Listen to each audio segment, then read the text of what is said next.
జరత్కారుకి ఆస్తికుడనే కొడుకు పుట్టాడు. ఆయన పుట్టగానే కుండలములతో పుట్టాట. సాధారణంగా చెవలకు కుండలాలు చేయించుకుంటారు, ఎవరన్నా ఉపనయనంలో పెట్టుకుంటారు.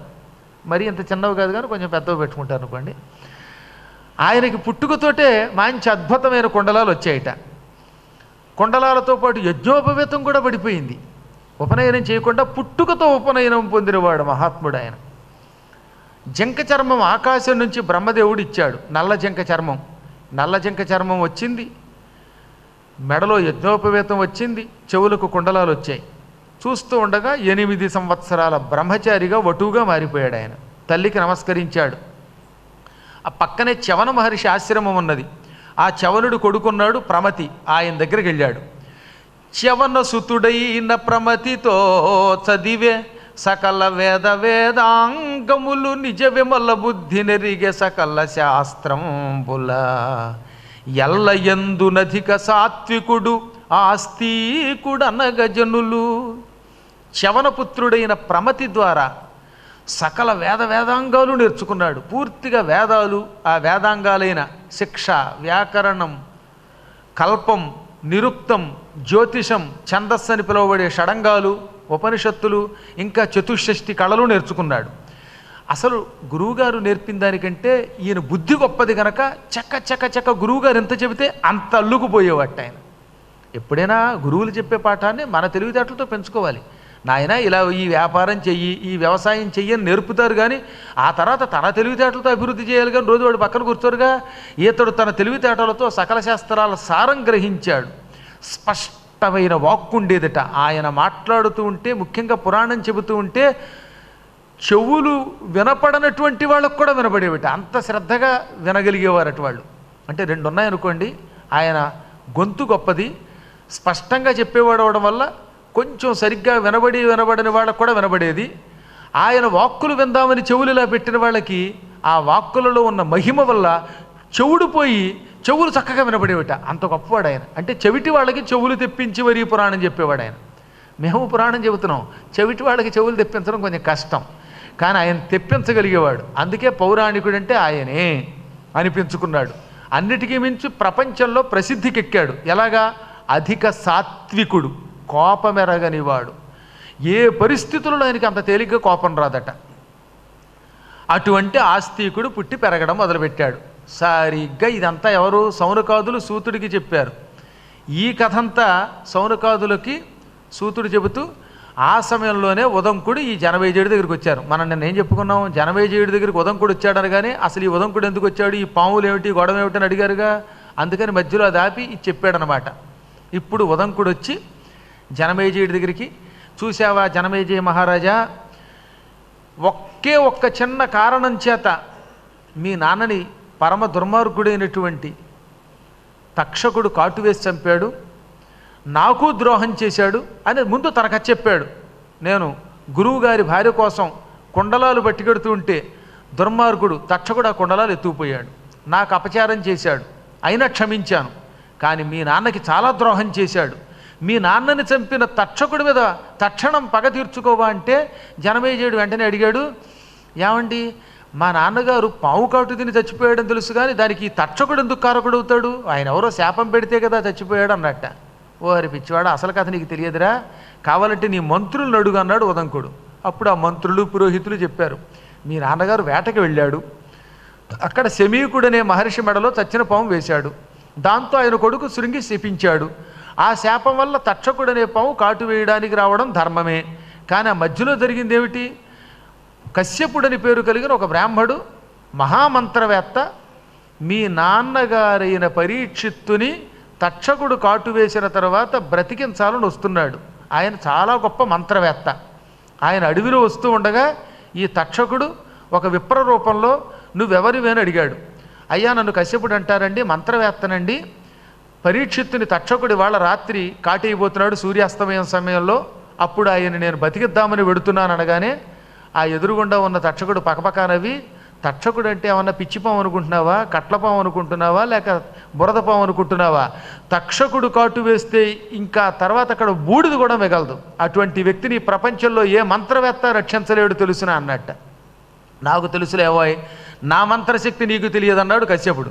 వెంటనే తక్షకుడు, నేనే ఆ తక్షకుణ్ణి, ఇదిగో ఇక్కడ మర్రి చెట్టు ఉంది, దీన్ని కాటేస్తాను, ఈ కాటు తిన్న మర్రి చెట్టును నువ్వు గనక బతికించగలిగితే నీ మంత్రశక్తిని ఒప్పుకుంటానన్నట్ట. అయితే కాటేయి అన్నాడు ఈ కశ్యపుడు. వెంటనే ఇతడు చూస్తూ ఉండగా, కశ్యపుడు చూస్తూ ఉండగా తక్షకుడు ఆ పక్కనే ఉన్న పెద్ద మర్రి చెట్టుని కాటేశాడు. ఆ మర్రి చెట్టు మీద బ్రాహ్మడు ఉన్నాడు, ఆయన దాని మీదే ఉన్నట్ట, ఆకులు కోసుకుంటున్నాడు ఆయన. ఈ తక్షకుడు కాటు వేయగానే ఆ చెట్టు అంతా పెద్ద శబ్దంతో మంటలు పొంది చిటపట శబ్దాలతో కాలి పిడికెడు బూడిదైపోయింది. ఆ చెట్టు మీద ఉన్న విప్రుడు కూడా కాలిపోయాడు. వెంటనే ఈ కశ్యపుడు చిరునవ్వు నవ్వి ఆ బూడిదని ఇలా పోగేసి మంత్రం చదివి కమండలంలో ఉన్న నీళ్ళు అలా జల్లాడు. జల్లగానే మళ్ళీ ఆ చెట్టు రెపరెపలాడుతూ కొమ్మలతో, శాఖోపశాఖలతో, వేళ్లతో, మంచి ఓడలతో, పచ్చని ఆకులతో పూర్వం ఉన్న చెట్టు కంటే ఇంకా అందంగా కొత్త చెట్టుగా తయారైపోయింది. ఆ చెట్టు మీద చచ్చిపోయిన విప్రుడు కూడా బతికిపోయాడు. నవనవలాడే కొత్త చెట్టు అయిపోయిందిట. ఒక్క క్షణకాలం నిశ్చేష్టుడైపోయాడు తక్షకుడు. ఎంత విచిత్రం ఇది! నా వంటి విషసర్పం కాటు తిని కాలి బూడిదైపోయిన చెట్టుని తన మంత్రశక్తితో ఇతడు బ్రతికించాడు. అమ్మో, వీడు సామాన్యుడు కాదు, వీడు ఎవడో అనుకున్నాను.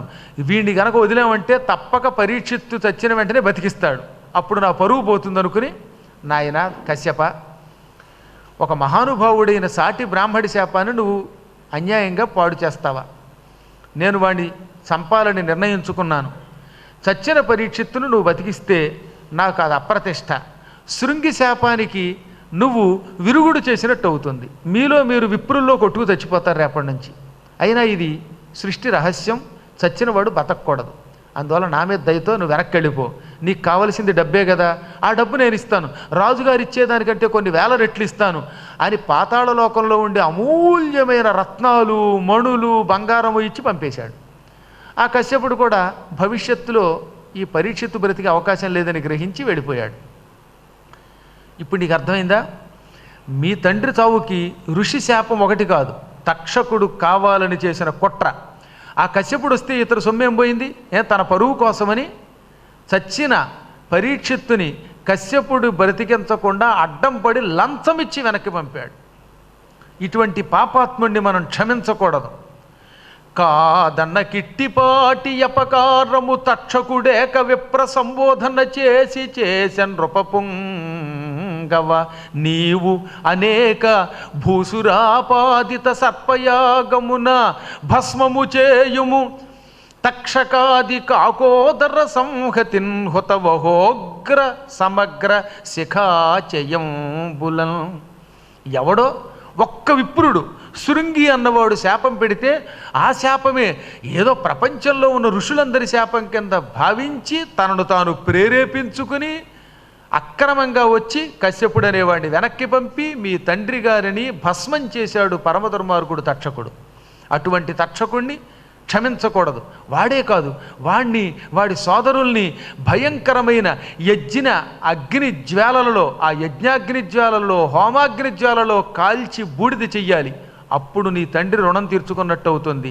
తండ్రిని ఎవడో హత్య చేస్తే వాడిని చంపకుండా నువ్వు హాయిగా సింహాసనం మీద కూర్చుని పరమాన్నం తింటే అది తండ్రి రుణం తీర్చుకోవడం అవుతుందా? అది మహాపాపం అవుతుంది అని రెచ్చగొట్టాడు ఉదంకుడు.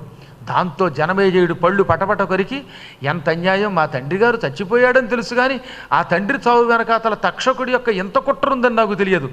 ఈరోజే నేను సర్పయాగానికి దీక్ష వహిస్తున్నాను. ఓ ఉదంకుడా, మహానుభావుడా, నువ్వు దగ్గర ఉండు. అయితే అసలు ఇలాంటి యజ్ఞం ఉందా? పావుల్ని చంపే యజ్ఞం ఎక్కడైనా ఉందా అని ఋషులందరినీ అడిగాడు.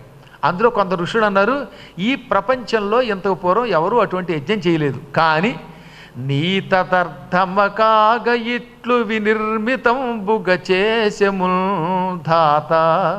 బ్రహ్మదేవుడు ఒకప్పుడు మమ్మల్ని పిలిచాడు, మాకు కొన్ని మంత్రములు నేర్పాడు. ఒక యజ్ఞ ప్రక్రియ ఇలా ఉంటుంది అన్నాడు. మేము ఏమిటి అన్నాం. భవిష్యత్తులో జనమేజయుడు అనే ఒక రాజుగారు సర్పయాగం చేస్తాడు. ఆయన ఒక్కడే ఈ ప్రపంచంలో సర్పయాగం చేయగలడు. అతనికి సాయం చేయడానికి సర్పములు నాశనమయ్యే మంత్రములు మీరు నేర్చుకోండి నా దగ్గర అని బ్రహ్మగారు నీకోసం నిర్మించాడు ఈ యజ్ఞాన్ని. అంటే ఇది బ్రహ్మ సంకల్పం. ఆ మంత్రములు మాకొచ్చు. ఈ ప్రపంచంలో మొట్టమొదట చేసేవాడివి, చివర చేసేవాడివి నువ్వే. ఇంకెవడు ఇలాంటి యాగం చెయ్యడు.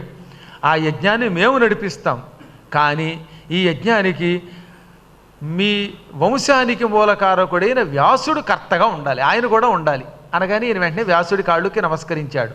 అప్పుడు వ్యాసుడు వైశంపాయనుణ్ణి, జైమిని, పైలుణ్ణి, సుమంతుణ్ణి తన శిష్యులందరినీ వెంటబెట్టుకుని ఆ యజ్ఞాన్ని పర్యవేక్షించడానికి వచ్చాడు. చండ, పింగళుడు మొదలైనటువంటి మహానుభావుల్ని పిలిచి యజ్ఞదీక్షకి సిద్ధపడ్డాట. ఎటువంటి యజ్ఞం అండి అది?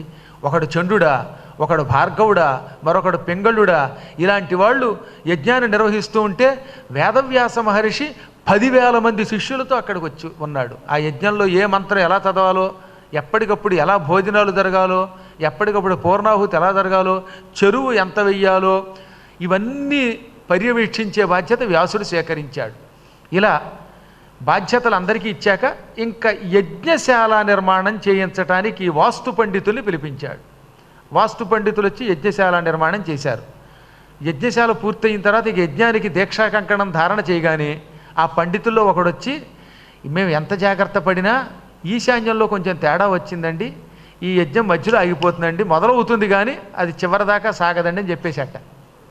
ఒక పౌరాణికుడు, ఆయన పౌరాణికుడు ప్రత్యేకంగా పురాణములు చెప్పేవాడు, వేదవ్యాసుల వారు పౌరాణికుడైన వాస్తు పండితుడని చెప్పారు ఇక్కడ ప్రత్యేకంగా. ఆయనకి బాగా తెలుసు కాబట్టి ఏమన్నాడు, అనఘా ఈ యజ్ఞము విధి సనాథ ఋత్విక్ ప్రయోగ సంపూర్ణం వయ్యును కడచన నేరదు నడుమన ఉడుగును భూసురోత్తమ నిమిత్తమినన్.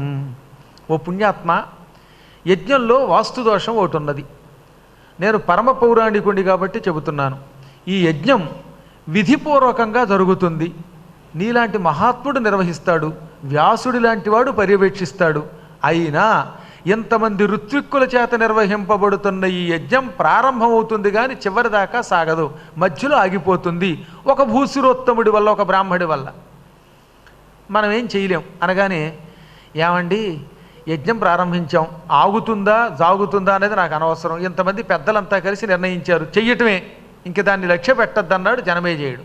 ఆయన ఉద్దేశం కూడా ప్రపంచాన్ని నాశనం చేయడం కాదుగా, ఒక పట్టుదలతో యజ్ఞం నిర్వహించాలనుకున్నాడు. అన్నాడు, మొదలుపెట్టేశారు. యాగం అద్భుతంగా సాగింది. అదేం యాగం, సంవత్సర కాలం పాటు రోజుకి 10,000 సర్పాలు ఆ కొండలో పడిపోయేవిట. ఎర్రగా ఉన్న పాములు, నల్లగా ఉన్న పాములు, తెల్లగా ఉన్నవి, బూడిద రంగులో ఉన్నవి, ఆకుపచ్చ రంగులో ఉన్నవి, పసుపచ్చ రంగులో ఉన్నవి, 10 పడగలు, 2 పడగలు, ఒక్కొక్క పడగ 101 పడగలు, 105 పడగలు, 1000 పడగలు కలిగిన విశేషములైన ఎన్నో రకాల సర్పజాతుల వాళ్ళు. ధృతరాష్ట్రుడు, పిశంగుడు, కాళరాత్రుడు, కర్కాటకుడు, కర్కోటకుడు, నాస్తికుడు, పరమాస్తికుడు, ఆశీవిషుడు, భుజంగుడు, ఇలాంటి పేర్లు కలిగిన వాళ్ళంతా మంత్రం చదవడంతో పరుగు పరుగున ఆకాశంలోకి వచ్చేసి గిర్రున పైన చుట్టలు తిరుగుతూ వచ్చి అందులో పడిపోయి కాలి కాలి బూడిదైపోవడం మొదలుపెట్టారు. విచిత్రమైన వాసన వచ్చేది అందులోంచి. ఆ వాసన దుర్వాసన కాకుండా యజ్ఞంలో సుగంధాలతో కూడినటువంటి కట్టెలు వేసేవారట, చందన వృక్షాల యొక్క కొమ్మలతోటి యజ్ఞం చేశారట. ఈ యజ్ఞం సాగుతూ ఉంటే హడిలిపోయాడు తక్షకుడు. పరుగు పరుగున ఇంద్రుడి దగ్గరికి వెళ్ళిపోయాడు.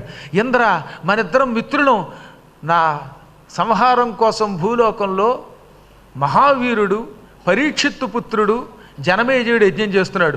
పరీక్షిత్తును చంపడానికి నేనే మూలకారకుండని ఆయన నిర్ణయించుకున్నాడు. దానికి తోడ ఉదంకుడు, వీళ్ళిద్దరూ కలిసి యజ్ఞం చేస్తున్నారు. వేదవ్యాసుల వారు పర్యవేక్షిస్తున్నారు. ఆ యజ్ఞగుండంలో పడితే ఇక నన్ను ఎవరూ కాపాడలేరు, నువ్వే దిక్కు బాబోయ్, నేను నీ మిత్రుడు అనగానే ఇంద్రుడు నవ్వి, మంత్రశక్తి వల్ల నువ్వు యజ్ఞగుండంలో పడ్డం ఖాయం, కానీ నా ఇంద్రసింహాసనాన్ని చుట్టుకున్నావు అనుకో, ఏ మంత్రము నిన్ను కదల్చలేదు. ఇంద్రసింహాసనంలో ఉంటే మంత్రశక్తి వచ్చి నిన్ను భూలోకానికి లాక్కెళ్ళదు. కాబట్టి దర్జాగా నా సింహాసనం చుట్టూతో చుట్టుకుని ఇక్కడుండు, ఇక్కడున్నావంటే ఇంక నిన్నెవరూ ఏం చేయలేరు అనగానే బతుకు జీవుడు అని అనుకుని గుండెలు కొట్టుకుంటూ ఉండగా ఆ ఇంద్రుడి సింహాసనాన్ని చుట్టుకున్నాడు. ఈలోపు అక్కడ ఉదంకుడు జనమేజయుడితో, మహారాజా, ఈ పాముల్లో తక్షకుడు లేడు చూసావా అన్నట్ట. అవునండోయ్, ఓ ఋషులారా, ఇన్ని పాములు వస్తున్నాయి, ఈ పిల్ల పాముల కోసం, ఈ తెల్ల పాముల కోసం, నల్ల పాముల కోసం ఆ యజ్ఞం, అసలు మా తండ్రిని చంపిన పరమపాతకుడైన తక్షకుడి నాశనం కోసం కదా నేను యజ్ఞం చేస్తున్నది, ఈ యజ్ఞగుండంలోకి తక్షకుడు రాడేం అన్నాడు ఆయన. అప్పుడు ఋషులు ఏం చేశారు, మేము ఇన్ని మంత్రాలు చదువుతున్నా తక్షకాయ స్వాహ అన్న తక్షకుడు రావడం లేదంటే ఏదో జరిగింది అని వెంటనే కళ్ళు మూసుకుని దివ్య దృష్టితో చూశారట.